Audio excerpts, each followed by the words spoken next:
So for our daily cancellation day, I want to follow up on a conversation we had yesterday. To open the show on Wednesday, we discussed, like we have plenty of times in the past, the modern dating scene. And during that conversation, I listed what I think are the main challenges that young single people face today.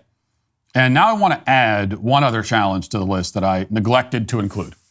And it comes from this, that in response to the segment, I heard, as I always do, anytime we talk about this, from several people who insisted that I am neither qualified nor equipped to give dating advice because I'm too old and I've been out of the game for too long. This is one of the most common rebuttals that I hear whenever this subject comes up. A similar objection is raised whenever I try to offer advice to younger people who are struggling to, or more likely refusing to, move out of their parents' house and build an independent, successful adult life. In that case, I'm often informed that I'm old, I have money, and therefore I can't possibly understand what younger people are experiencing or how difficult it is to be in their shoes. And so I should just shut up because what do I know about any of this? Now, I'm not the only one who encounters this attitude, of course, and this is what happens anytime someone my age or older who has reached a certain level of professional and personal success tries to offer a few, morsels of wisdom on these subjects. There's always going to be someone, usually a whole crowd of people, rushing into the scene to let us know that we're out of touch, we're old, we're spoiled, we're elitist somehow, we have it easy, and therefore we have nothing relevant to say. We should just shut up. This is, as I said, one of the other great challenges that many young single people face today. It is a self-inflicted challenge. They're trying to do something, in this case, find a wife or a husband, but in many cases, they're unwilling to listen to advice from people who've actually succeeded in doing the thing that they want to do. So they find themselves in the middle of the forest, off the trail and without a map, not because there is no trail or no map, but because they've chosen to discard those things and wander through the thicket aimlessly instead.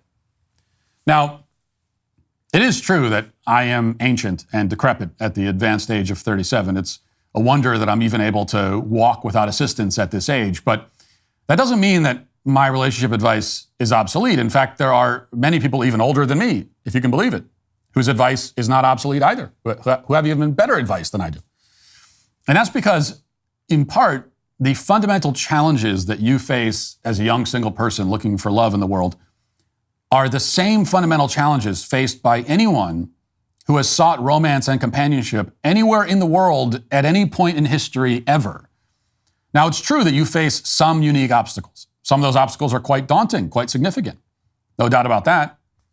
But human nature is the same as it has always been. And therefore, the basic roadmap to a successful relationship and a happy marriage is basically the same as it has always been.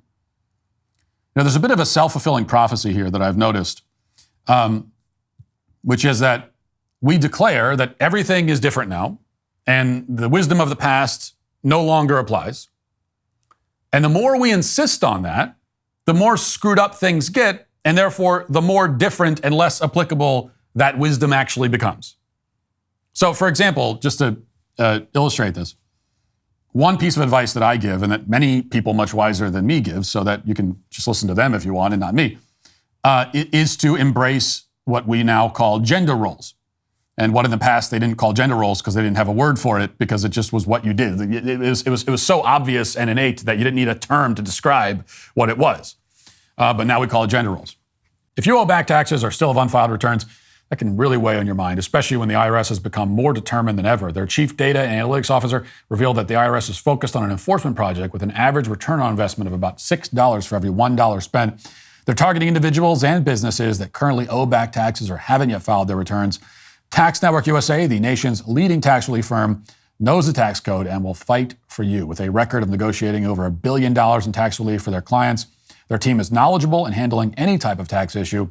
Whether you owe $10,000 or $10 million, they can help. Even if you don't have all your personal or business records from over the years, they can get you filed up to date.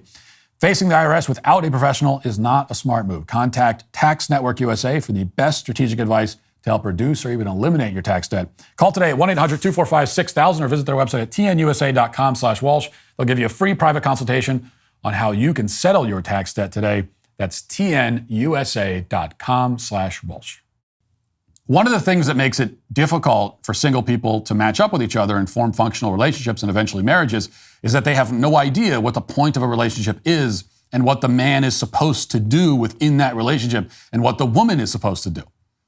Those of us who advocate for a restoration of those roles or simply a recognition of them because they're innate, we will be told that our advice is antiquated because we don't do gender roles in our society anymore. In other words, the people who reject these roles are making a mistake by rejecting them and then using that mistake as justification for continuing to make the same mistake.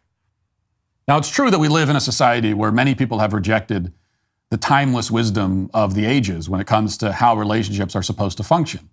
This has created many unique difficulties. But the solution, therefore, is to stop rejecting that timeless wisdom. It's not to continue rejecting it on the basis that it's already been rejected. You know, another piece of timeless wisdom, again, this is not some brilliant, innovative idea that I came up with on my own, is exactly what we're talking about right here.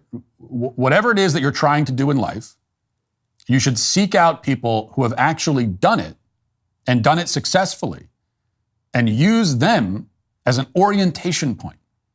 And if you will not listen to them, if you disqualify all of them on the basis that their situation is not precisely exactly like yours down to the last minute detail, then you have doomed yourself to a life of dysfunction and confusion. Now, of course, the situation is actually often worse than what I'm describing here, because often younger people will listen to relationship advice offered by voices actually outside of their own heads.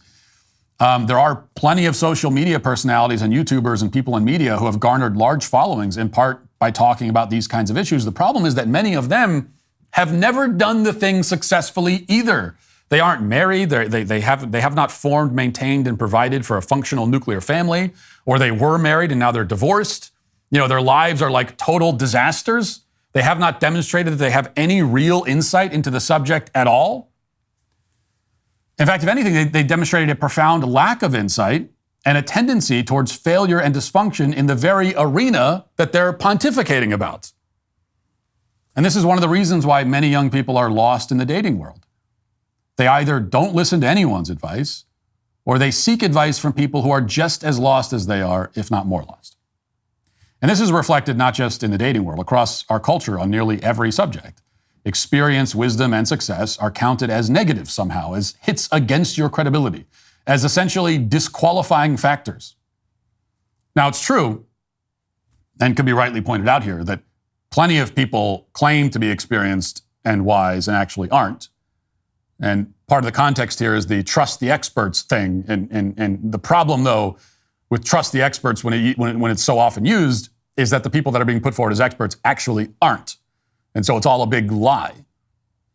And skepticism in that context is not only warranted, but highly recommended.